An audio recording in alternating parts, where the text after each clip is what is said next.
कैसे हैं आप सब? आई होप कि आप सभी बहुत अच्छे होंगे और अपनी लाइब्रेरी के एग्ज़ाम की प्रैक्टिस प्रिपरेशन बहुत अच्छे से कर रहे होंगे। तो हमने लास्ट वीडियो में पढ़ा था लाइब्रेरी ऑफ कांग्रेस। आज का जो हमारा टॉपिक है वो उसका नेक्स्ट वन है और ये है द ब्रिटिश लाइब्रेरी। ये हमारी लाइब्रेरी का जो हिस्टोरिकल बैकग्राउंड है वो यहाँ कंप्लीट हो जाएगा इस टॉपिक के बाद। तो ये नेशनल लाइब्रेरी का लास्ट टॉपिक रहेगा हमारा, द ब्रिटिश लाइब्रेरी। तो हम आज का अपना टॉपिक स्टार्ट करते हैं। The British library. The British library is the national library of the United kingdom. जो ब्रिटिश लाइब्रेरी है वो यूनाइटेड किंगडम की एक नेशनल लाइब्रेरी है। It has the world's leading resource for scholarship, research and innovation with incomparable collection and expertise of staff. इस library में जो British library है इसके अंदर वर्ल्ड्स के जो बेस्ट रिसोर्सेज हैं, चाहे वो स्कॉलरशिप से रिलेटेड हो, चाहे रिसर्च से रिलेटेड हो, चाहे कोई इनोवेशन से हो या फिर कोई कलेक्शन हो, और जो स्टाफ अपनी अपनी फील्ड में एक्सपर्ट होते हैं उनसे रिलेटेड होंगे, वो सभी के सभी रिसोर्सेज आपको ब्रिटिश लाइब्रेरी के अंदर मिल जाएंगे। The library aims to secure scholarship, research and all other major users of information. जो लाइब्रेरी है उसका एम है क्या करना, किन लोगों को सर्व करना, जो स्कॉलरशिप वाले लोग हो गए या रिसर्च वाले लोग हो गए या फिर जिनको इंफॉर्मेशन का ज़्यादा यूज़ होता है, साइंटिफिक तरीके से ले लो या इनोवेशन तरीके से ले लो, उन लोगों को लाइब्रेरी सर्व करती है। Next, it serves are based on the wealth of materials collected by the British library system. इसकी सर्विस क्या है कि लाइब्रेरी के द्वारा जो वेल्थ इकट्ठी करी गई है, वेल्थ इन द सेंस जो कलेक्शन है, आपका मनी रिलेटेड नहीं है, जो कलेक्शन है वो एक तरीके से वेल्थ है लाइब्रेरी के अंदर, जो वो इकट्ठी करी गई है उसको सर्विस प्रोवाइड करना। इसके objective, preserving and making available for reference at least one copy of every book and periodical of domestic origin and of as many overseas publication as possible. इनका काम क्या है कि आपको ना एक कॉपी, एटलीस्ट वन कॉपी तो आपको अवेलेबल करवाएंगे ही करवाएंगे। जो भी आपको रेफरेंस करना होगा, किसी भी बुक का रेफरेंस चाहिए होगा, उसकी one copy and periodicals of domestic origin of as many overseas publication as possible. आपको एटलीस्ट वन कॉपी तो प्रोवाइड कर ही सकते हैं, ठीक है। Providing an efficient central lending photocopying service in support of other libraries and information system of the country. इनका काम क्या है, लैंडिंग सिस्टम, फोटोकॉपी सर्विस को सपोर्ट करना ताकि जो लाइब्रेरीज और इंफॉर्मेशन सिस्टम है कंट्री का वो सुधर सके, ठीक है। आगे है providing central cataloguing and other bibliographic service related not only to the needs of the central libraries but to those of libraries and information centres. इनका काम है कि जो कैटलॉगिंग है और बिब्लियोग्राफिक सर्विस है वो प्रोवाइड करना, सिर्फ सेंट्रल लाइब्रेरीज को नहीं, जो बाहर और लाइब्रेरीज है। अगर आपकी मान के चलो कि दिल्ली में कोई ये लाइब्रेरी है एल नाम की, ज़रूरी नहीं है कि वो सिर्फ दिल्ली की बाकी लाइब्रेरीज को ही प्रोवाइड करेगी, नहीं, वो दिल्ली के बाहर की लाइब्रेरी को भी प्रोवाइड करेगी, ठीक है। कैटलॉगिंग हो गया या फिर बिब्लियोग्राफिक सर्विस हो गया, वो बाहर भी प्रोवाइड करेगी। तो इसका बैकग्राउंड देखते हैं, ब्रिटिश लाइब्रेरी का बैकग्राउंड क्या है। एस्टेब्लिश्ड कब हुई थी ये, 1973 में। कौन से एक्ट के अंदर हुई थी, एक्ट ऑफ पार्लियामेंट 1972 के तहत, ठीक है। नेक्स्ट है the British government presented a white paper two parliament. जो ब्रिटिश गवर्नमेंट था उन्होंने वाइट पेपर पार्लियामेंट को प्रेजेंट किया था। इसके थ्रू क्या हुआ, ब्रिटिश लाइब्रेरी हमारी आई। It brought together the library department of the British Museum, the National Central Library, and the National Landing Library for Science and Technology, the British National Bibliography Limited. तो इस library की वजह से क्या हुआ, जो हमारी लाइब्रेरीज थी ये क्या हुई, सभी की सभी एकजुट हो गई और 1974 में जो office for scientific and technology information था वो भी आ गया, ठीक है। फिर है library took responsibility for other organisation. इस लाइब्रेरी ने क्या करा, जो अदर ऑर्गेनाइजेशंस थी उसकी रिस्पॉन्सिबिलिटी को भी ले लिया। कौन कौन सी रिस्पॉन्सिबिलिटी ली थी, किस ऑर्गेनाइजेशन की, वो थी the Indian office library and record 1982, HMSO binderies 1982, national sound archives 1983, ठीक है। ये आपके क्या था, बैकग्राउंड था। अब पढ़ेंगे हम management. British library is directed by the board of management.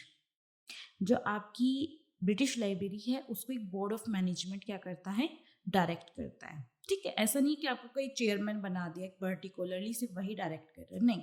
इसका पूरा का पूरा एक मैनेजमेंट है। उसमें कौन कौन से लोग आएंगे, एक तो आता है आपका चेयरमैन, फिर आता है आपका चीफ एग्जीक्यूटिव, फिर आते हैं आपके डायरेक्टर्स, जो कि 3 डिवीजन में ऑलरेडी डिवाइडेड हैं, जो कि हैं ह्यूमैनिटीज एंड सोशल साइंस, फिर साइंस टेक्नोलॉजी एंड इंडस्ट्री, फिर बिब्लियोग्राफिक सर्विस। ये आपके 3 क्या है, डिविजन्स है, उनके डायरेक्टर्स हो गए 3। उसके बाद आते हैं 9 मेंबर्स, ठीक है। उसके बाद आते हैं 9 मेंबर्स जिनके पास नॉलेज है लाइब्रेरी एंड यूनिवर्सिटी अफेयर्स की, फाइनेंस, इंडस्ट्री और एडमिनिस्ट्रेशन की। उनके पास ही नॉलेज है उन 9 मेंबर्स के पास, ठीक है। ओके, तो आगे है हमारा ह्यूमैनिटीज एंड सोशल साइंस, जो हमारे 3 डिवीजन थे, हम उसके बारे में पढ़ेंगे अभी।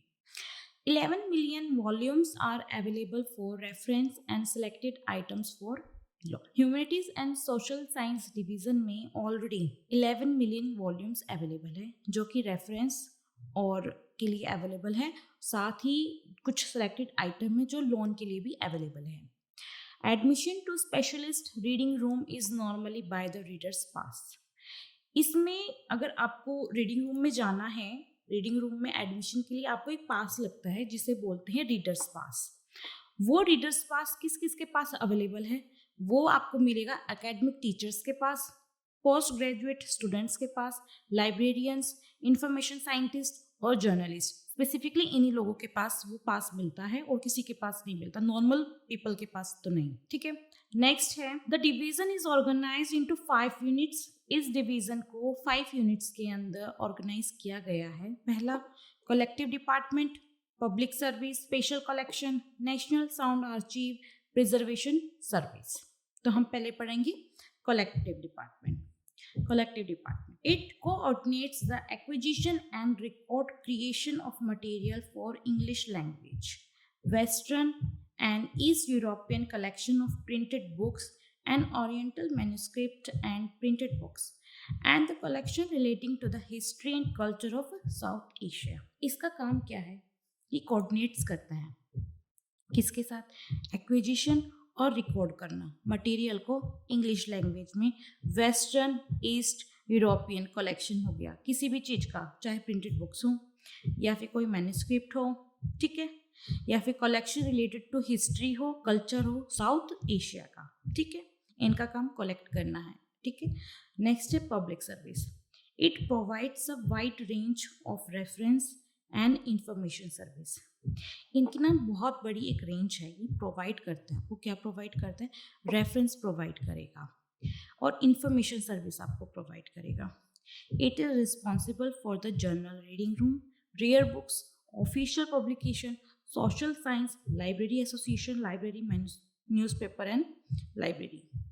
ये रिस्पॉन्सिबल है किन लोगों के लिए, किन किस चीज़ के लिए, जर्नल रीडिंग रूम के लिए, चाहे रेयर बुक्स हो, ऑफिशियल पब्लिकेशन हो, सोशल साइंस रिलेटेड हो, लाइब्रेरी एसोसिएशन हो, ठीक है। ये आपको इन सब चीज़ों के लिए रिस्पॉन्सिबल होगा, ठीक है, सर्विस प्रोवाइड करने के लिए। Special collection, special collection it looks after the non book collection with the library that includes western manuscript. इसका काम क्या है, जो नॉन बुक कलेक्शन है लाइब्रेरी के अंदर इंक्लूड्स वेस्टर्न मैन्युस्क्रिप्ट, उनका एक स्पेशल कलेक्शन रखता है वो अपने पास। नेशनल साउंड आर्चीव ये प्रिजर्व करता है जितनी भी तरह की रिकॉर्डिंग हो गई ना, कैसे भी रिकॉर्डिंग होगी, वो सभी ये लोग अपने पास सिक्योर करके रखते हैं, preservation service, it directs and control conservation and preservation of the humanities and social collection. इसका काम क्या है? इसका स्पेशल एक ही काम है कि जितने भी ह्यूमैनिटीज एंड सोशल साइंस की कलेक्शन होगी उनको कंट्रोल करना, उनको प्रिजर्व करके रखना. ठीक है.